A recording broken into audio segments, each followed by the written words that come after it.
Palestine Ambassador.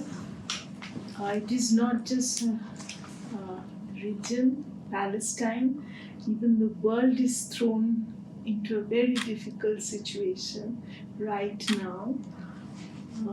If you can give us an idea of what is the current ground situation as you understand it, and then we will talk a little about the humanitarian aid, because the collateral damage is what is bothering all of us, and it's not bothering, it's something we are all extremely concerned about. So if you can begin with the situation, your position, and then...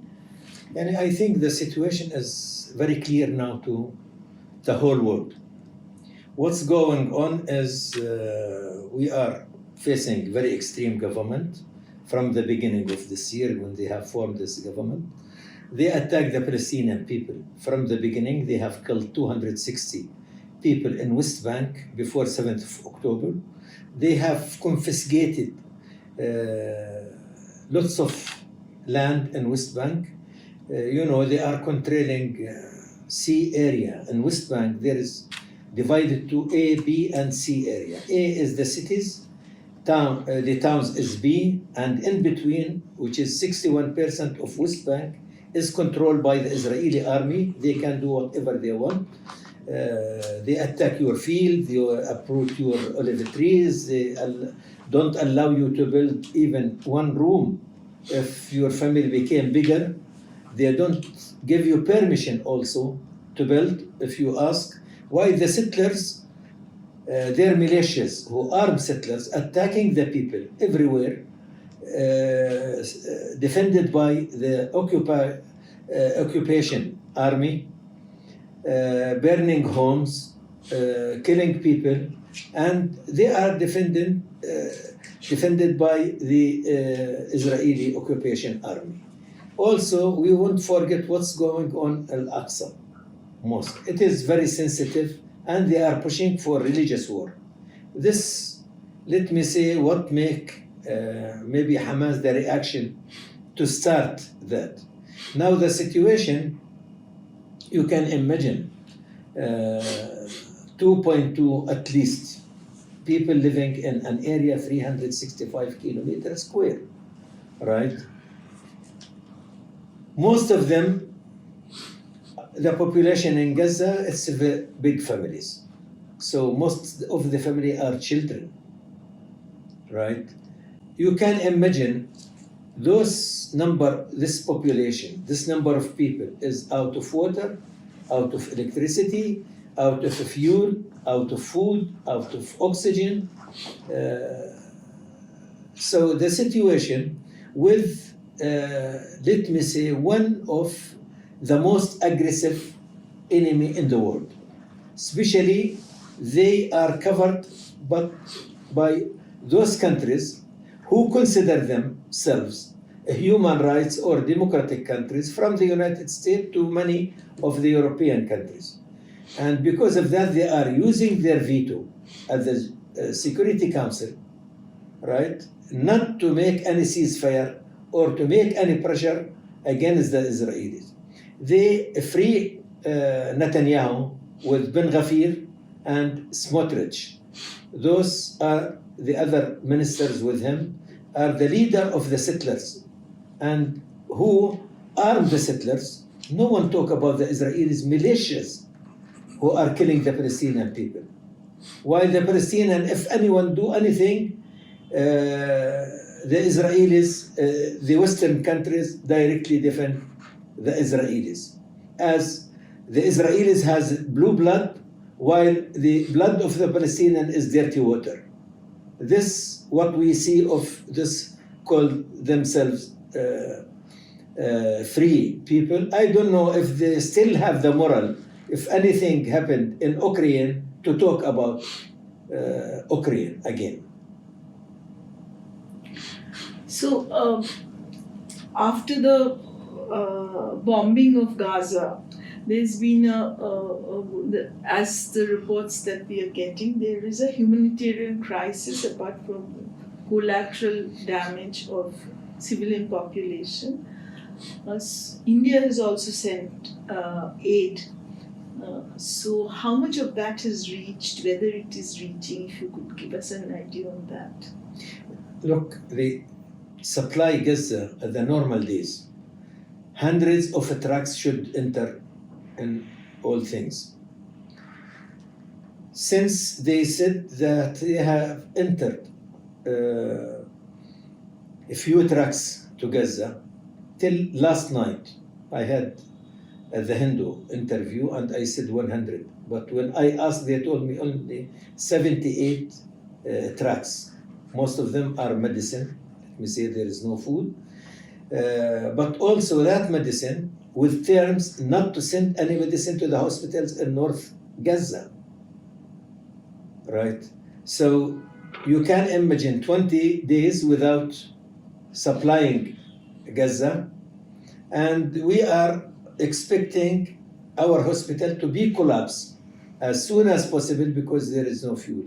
Now still the people collecting diesel from their cars and send it to the hospitals. But we are expecting also, they want to kill all our patients, right? Especially the number of beds we have in this hospital is very little when you compare it with the wounded people, the real wounded people. Till last night there was more than 18,500 people, wounded people, right? Let's say 50% of them out of the hospital. Yeah. But there is 9,000 at least. Yeah, but there is there any sort of solution to the hostage crisis which is also bringing about this kind of extreme aggression of sorts, which is actually so inimical to the civilian population, and what preceded that, the Hamas attack, which has been kind of reported as brutal across the globe. Okay, so these two things is aggravating the situation more. So is the Jordanian intervention likely to have any effect? And there, of course, negotiations going on. Is there any progress in that? Because that is what will bring relief to the ordinary civilians. Let me say that when we went to Oslo Accord, 1993, and accepted 22% of historical Palestine. I'm not from West Bank or Gaza or Jerusalem. I'm from the north of the land, they call it Israel. And I still have the document, I'm ready to give it to you. I have a copy of the document of my father, of his land, right? Instead of that, I have accepted the program to build our state in the land of 1967 with East Jerusalem as its capital, which is not more than 22% of our historical land. We went there for that because we are coming for peace. And we have signed with the government led at that time by Mr. Ishaq Rabin. The extreme people who are leading Israel now, who assassinated Ishaq Rabin because he was a man thinking of peace with the Palestinian people. And since that time, they are destroying the Oslo Accord and destroying the two-state solution at the same time. Daily, they confiscate land and build settlements. So where we will have the Palestinian state when they take 61% of our homeland, which is West Bank.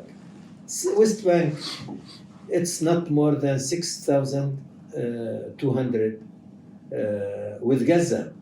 I mean, the 22% is about 6,200 kilometers square, right? Now they are taking 60% of that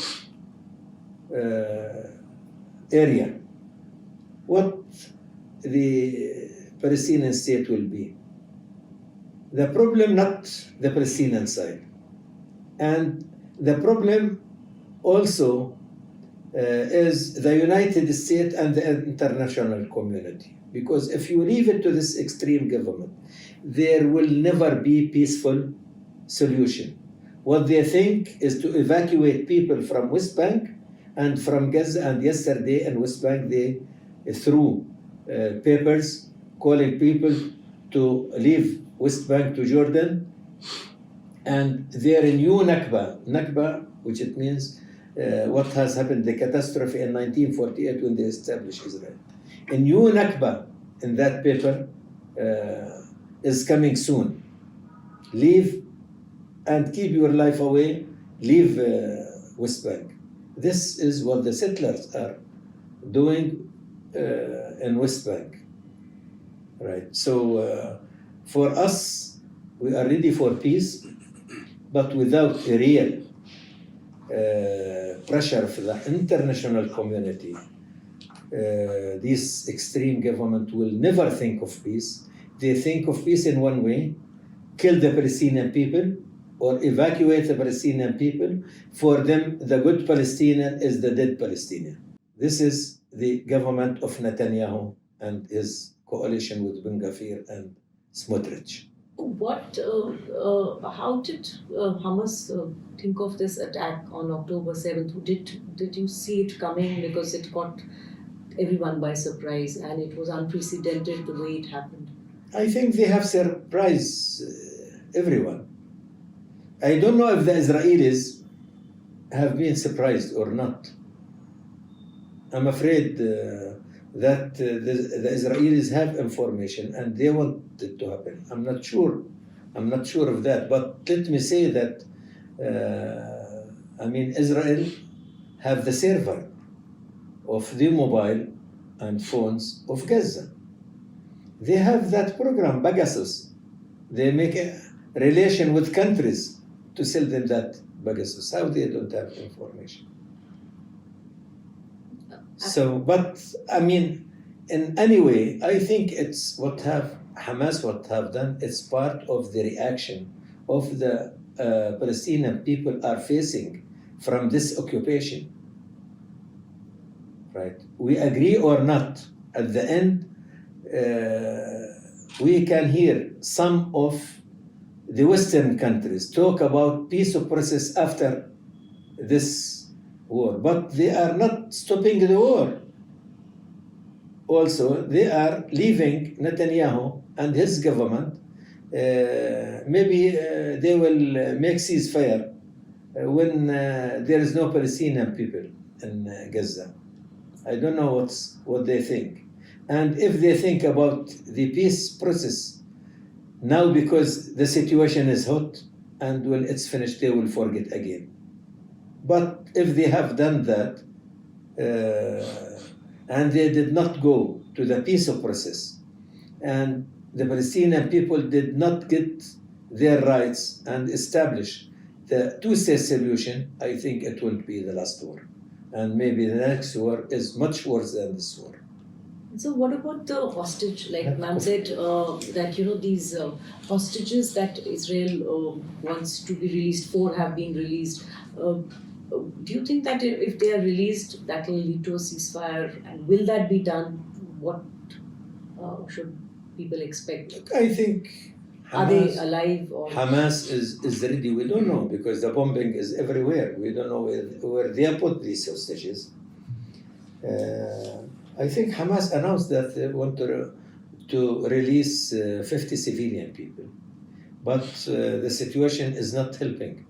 And the Israelis did not answer if they accept, because also those last ladies, 2 ladies, they released them from Gaza. Israel refused to receive them. They sent them to Egypt.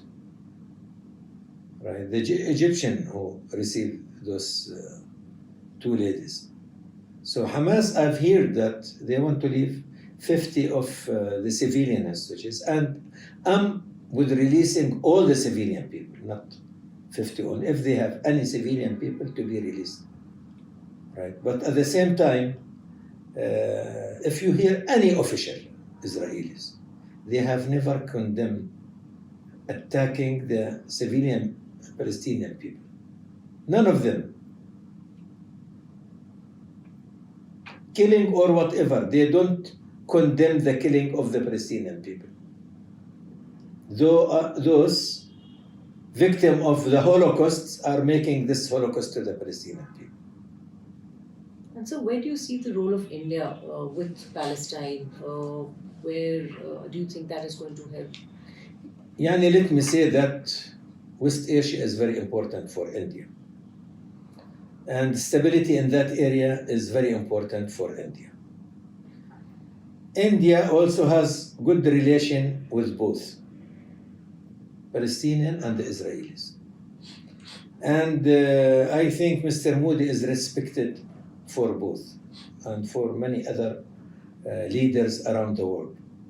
Think India, I have called them more than one time to do something with the international community for ceasefire, for breaking down this siege of Gaza. The Palestinian civilian Palestinian people in Gaza are not responsible for what has happened on the 7th of November. And this is genocide of the Palestinian people. So we, all countries or any leader in the world has a humanity should interfere in that matter and stop this genocide to the Palestinian people. They can't leave Israel to do free Netanyahu hand to do whatever he wants. This who consider himself victim of the Holocaust to make that Holocaust to the Palestinian people. They are making Gaza as Leningrad, and who is sieged? Gaza is the Nazist army. Maybe Leningrad did not face what the Palestinian people in Gaza Strip facing of the Nazist army. So, who are the biggest supporters of Palestine right now? I mean, where is it that you're getting your strength from? And who would you want from the rest of the world to stand in support so that the situation is eased down? The biggest support is God. Apart from, of course, I'm adding to it, apart from Jordan, who's Jordan, Egypt, the Arab Egypt, countries, yes. where most of the aid, I believe, is comes from. Aid is stranded. Yeah, also. the problem International that aid is the stranded. Israelis threaten if the Egyptians send the trucks, they will bomb them. I mean, Egypt may also are not ready for war with Israel, right? Because they have that peace agreement with the Israelis. Jordan has the same, right? But I mean, we can't blame Egypt or blame Jordan, right? I respect King Abdullah of Jordan when he said, refugee to Jordan or to Egypt is a red line. That means, I don't know exactly what will happen, but it might be breaking all the peace in the area, right? So all the Arab countries are supporting. Turkey, as an example, are supporting. Many government, even from Europe, like Ireland, like Spain, like some other countries in Europe are supporting the Palestinian and against the killing of the Palestinian people, against the crimes of the Israelis in Gaza Strip.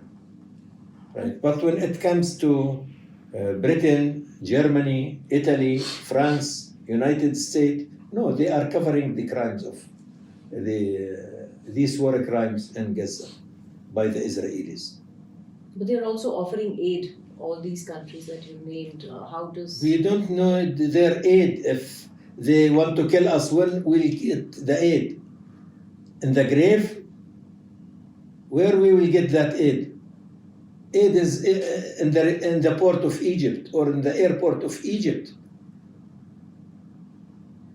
After killing our people, they enter the aid? No, they can't take their aid. If it's if they are covering the massacre of done by the Israelis. We are not people who just looking for, we have political cause, right? We have, like any other people, we are looking for self-determination. We are looking to establish our state in the land of 1967 with East Jerusalem. And after that, we will live with the Israelis in peace as neighbors with and stability in all the area. But we can't live as slaves while those settlers who are coming from around the world to live as masters, and we are slaves in our homeland. And we accepted, I said, 22% only of our homeland. Every day they demolishing our homes, killing our people, uprooting. You can imagine now we are in the season of the olive fruit. They leave people to collect the olive, and in the evening come with their guns, those settlers, and take the fruits from our farmers. This is what we are facing. You can imagine what they are doing in Hebron as an example. Their street, you are not allowed to enter anything. Even anything you have to carry it. You are woman, old man, anything. Car are not allowed to take me to my home. I should put my car somewhere, and the settlers doing everything, attacking every day our windows by stone, and because of that, they put something like net, metal net in their windows, right, or balconies or other, because the settlers come and attack the Palestinian people. They are defended by the Israelis. We are not a people, we are not coward, and we are ready to face any. But we don't have that power to face the armed settlers and the defended by the soldiers, the Israeli occupying soldiers. Mr. Ambassador, please tell us, is there any attempt from within Palestinians or the people who are negotiating to work on Hamas to bring about some kind of step back situation where they give up the hostages, so that civilian population can be saved to some extent? It doesn't lead to a situation of annihilation of the population. Don't forget also. Is there some kind of back channel that is happening? There is discussion with Qatar mainly, I think, with Egypt about all these matters. But also, the world should not forget that we have more than 6,000 detainees in the Israeli prisons, right? As an example, the Israelis, they have something called administrative detention. You have nothing. They can't accuse you for anything. They can take you and put you in the prison for 6 months because they can't send you to the court. You don't have any cause to send you. Then they renew the 6 months. Then they renew it again. You spend years under the name of administrative detention. This is one. We have lots of children. I will show you the video, right? After midnight, they attack home to take a 12 years old child from his family to prison. Okay, easily you can send the letter to his father. During the day, bring your son to the police station as an example. But no, they come 12 or more soldiers or the gun attack his house just to jail a 12 years old. And I will show you the video. We have lots of videos, but I'll show you one at least, right?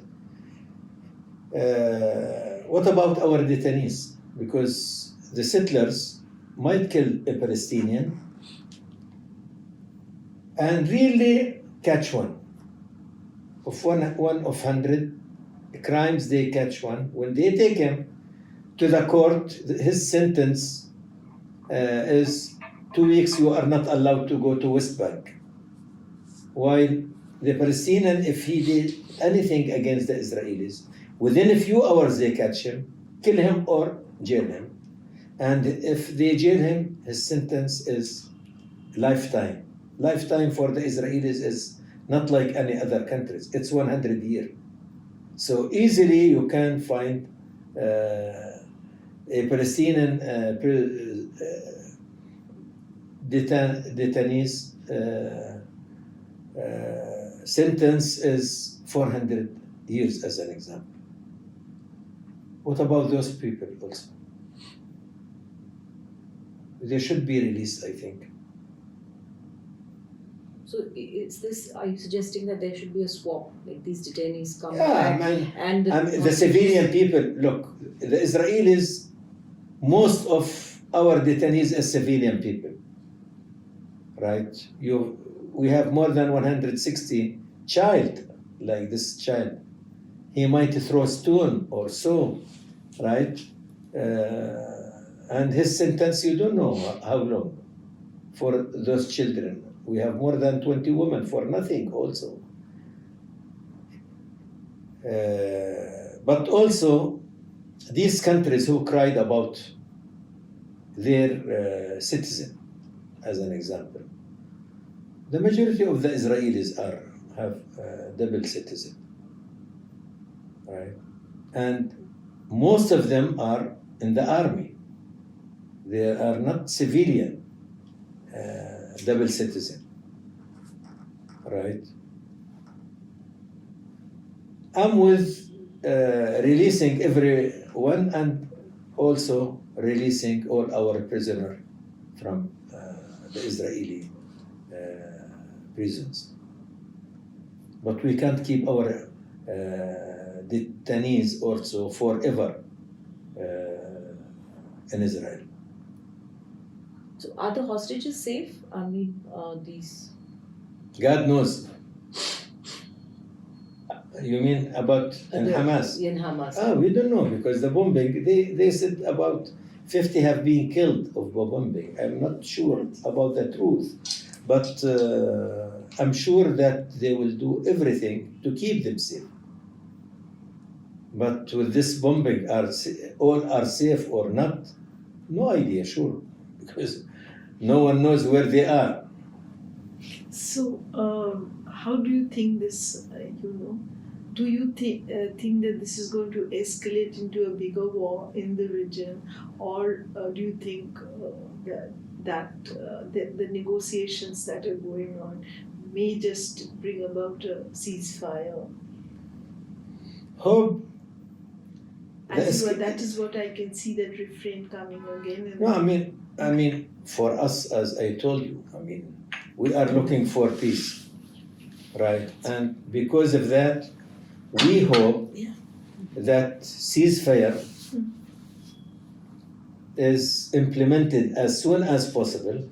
Stop killing, stop throwing rockets, stop war, and start a new negotiation, a new peace process, and to find a peaceful solution to the Palestinian cause and to live with the Israelis as neighbor in that land. So for this, Israel and Palestinian are good enough, or do you want others to mediate as well? For us, we are ready for negotiation. The Israelis, we don't have partner for peace. They refused to meet Mr. Abbas, president of Palestine, since 2014. 9 years they refused to meet him, right? So the Israelis, they don't want peace.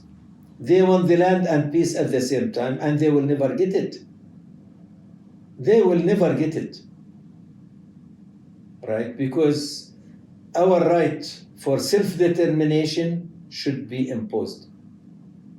the agreement of Oslo to establish the state of Palestine, should be 1999, if they did not kill Rabin. Right, so we are not going to live slaves or refugees forever all at the same time. We are a people like any other people. We have the right to live in peace. So the resolution you see is to bring and establish the two-nation.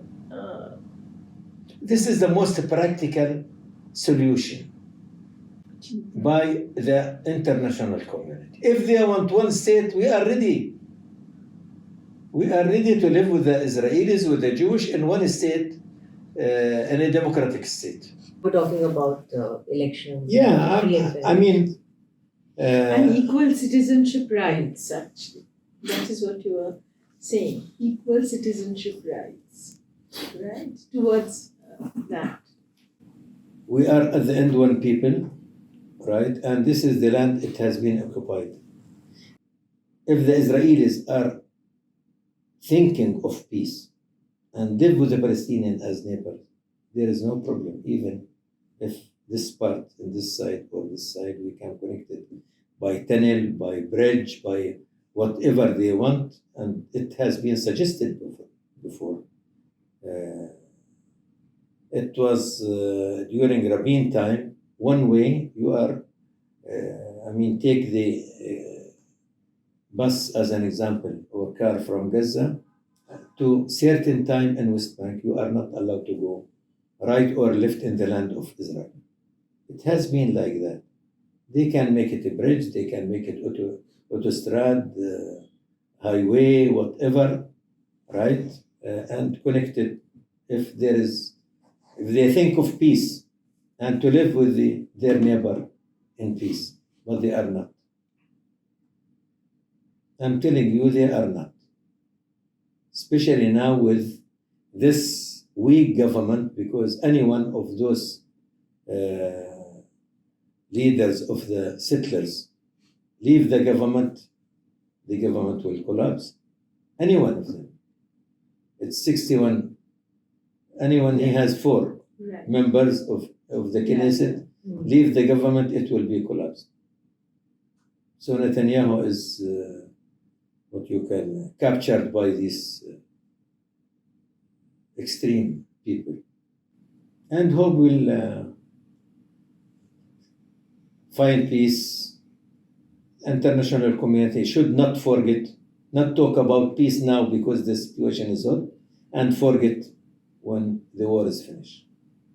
Otherwise, next war will be much worse than this war.